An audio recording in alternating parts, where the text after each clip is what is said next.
The Monte Carlo Masters is hotting up. We've had another big upset. This time, Novak Djokovic losing to Casper Ruud. Jannik Sinner went out yesterday.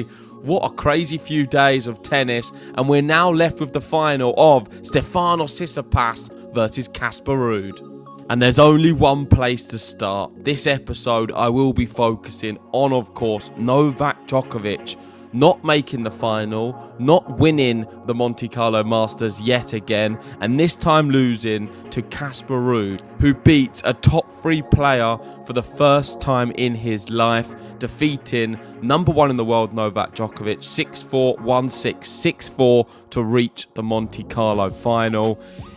I've got so much to say about this match. Probably the best place to start is credit to Casper Ruud. He showed a different level of resilience. I thought ability-wise, it wasn't very different to other Casper Ruud performances. Maybe he was able to produce some good shots at better moments in the match, which we've maybe not seen before. Historically, he always made the extra mistake over a Nadal or a Novak Djokovic when it come to the break points or the critical moments. But this didn't happen this time, and he was a lot more resilient and compact, and Djokovic was the one making the errors. I thought that Djokovic really did look quite slow, similar to some of the other performances we've seen this year. He just didn't quite seem at that level, but still we saw an exceptional second set where he come back and won 6-1, and then most people are looking at the third and not really giving Casper Ruud a chance. And for a first time, he's been able to show that he is a different player and he can handle these big moments a lot better. He made a really good start to that third set, went 3-love up early on, and then Novak Djokovic managed to peg him back to 4-all, and it's another moment where you're thinking, he's done so well and now he's going to capitulate. I would say there was about 3 big moments in the match where it looked like Ruud was doing amazing things. Djokovic then came back, and not many people then from that moment was going to really expect Ruud to hold on. But that is exactly what he did. And we're in a situation now where we've had 2 massive upsets, and Vance puts out, when was the last time we had 2 upsets like this? Both semi-finals of an 1,000 event. Both Djokovic and Sinner were like 70-75% favourites coming in. It doesn't happen often. Usually we have either Alcaraz, Sinner, or Djokovic, or Medvedev, or a combination of 2 of them in a final. It's very rare for a big event like a Grand Slam or a Masters event that we're going to be having now a Casper Ruud Tsitispas. They both deserve it. They're both excellent clay court players, and I think we're going to be in for a really close, interesting final. But it is a big shock, and I must admit I'm very surprised. Djokovic, he put out the tweet saying, never easy to take the L. Well done to Casper. Onwards for him. And if we speak about what this means in terms of significance for Novak Djokovic, I would say that everyone needs to have a little bit of perspective on what's just happened. This is the first clay court event of the year. Djokovic historically does not do very well at Monte Carlo, and the first clay court event of the year.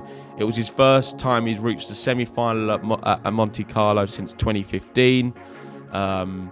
So if you look at the period between 2015 and now, that sort of 10-year period as per se, he's been exceptional and won probably as many slams as he did before that period. So he's been doing extremely well and playing his best tennis, but yet he's always struggled at the first clay court event. So we can't read into this performance, I believe, too much, because historically he's always gone out pretty early. And I've got a tweet here which just shows it. You can see 2016 round 2 Vesely, 2017 quarterfinal Goffin, 2018 Dominic Thiem, 2019 Medvedev, 2021 round 3 Evans, 2022 Davidovich Fokina round 3, Musetti last year round 3, and this year semi-final Ruud. But you can see it's his best performance in a long time.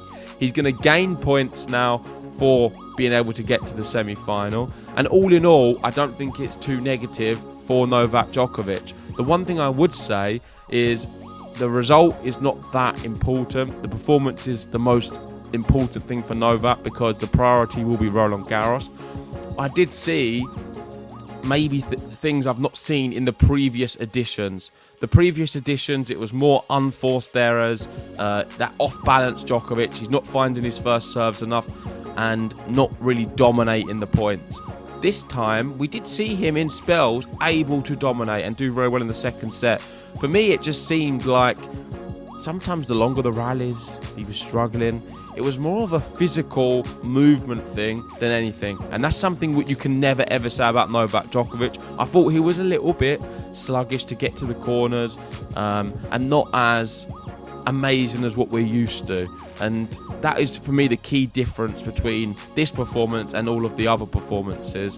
Whereas the others, it just seemed like he was very rusty and making errors. This was a case of not as fast, not as young. He's the oldest world number one, remember? And I think we saw some signs of the age in this performance. Do I think he's still a contender for Roland Garros? Yes. Do I think we're going to see him win some titles this year? Yes. Do I think this has been the worst start of his season? Yes. And he would say the same thing. It's very rare for Novak Djokovic to be getting into April and still not won an event. And if you just have a look to see how he's got on this year, you can see he's not played many events. The first event of the year, ATP Cup, lost to De Minaur. Then went to the Australian Open, lost to Yannick Sinner very comfortably. Then went to play in America at Indian Wells, lost to Luca Nardi. Now gone on the clay. It's only really 3 events this year: Australian Open, Indian Wells, Monte Carlo, and he's lost each one of them. Luca Nardi being a big shock. Casper Ruud, probably the second biggest, and Yannick Sinner, not really much of a shock these days, considering how well he's been playing. Moving on to what Casper Ruud had to say about the victory. Of course, it's his biggest victory of his career, and he said that watching Novak Djokovic lose to Luca Nardi at Indian Wells really did help him. It showed he's human. Sometimes he doesn't seem to like it, but he's like everybody else. The question was, did you see some differences in his game, how you felt on court in front of him? He said, yeah, a little bit. Obviously, Novak's Novak. He's human. Sometimes he doesn't like it, but he's like everyone else. I think what really motivated me and helped me a bit today was maybe that I thought about, he lost the match at Indian Wells to Luca Nardi. He showed that he has a vulnerable side sometimes. Not many times in a year, but a few days here and there, he's possible to beat. And it's just about finding Djokovic on one of them days.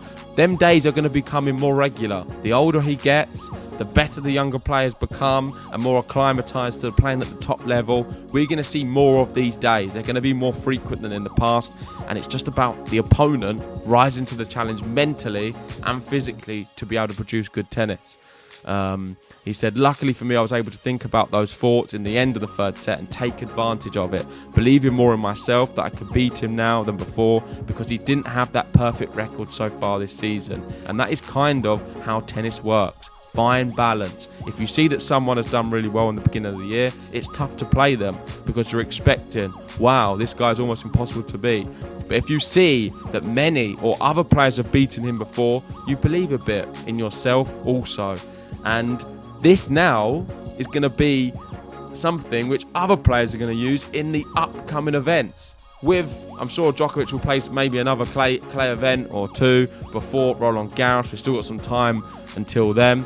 And going into them events, maybe a Madrid or a Rome, there's going to be players looking at him thinking, Casper Ruud's just done it. He's always struggled against Djokovic. Maybe I can do it. Luca Nardi's just done it. And this is only going to feed a lot more players on tour with some confidence that he can be beaten, which is not good news for Djokovic. But let's not take anything away from what Casper Ruud still had to do. It's not easy. Even if Djokovic is not having his best days, it's a tough thing to do. And Ruud did say, it's fantastic beating him. He's one of the best players of all time. I managed to beat him. It's something I remember for the rest of my life, and I can tell my kids and my grandchildren. And when you beat one of the big three, it is like a title sometimes in itself.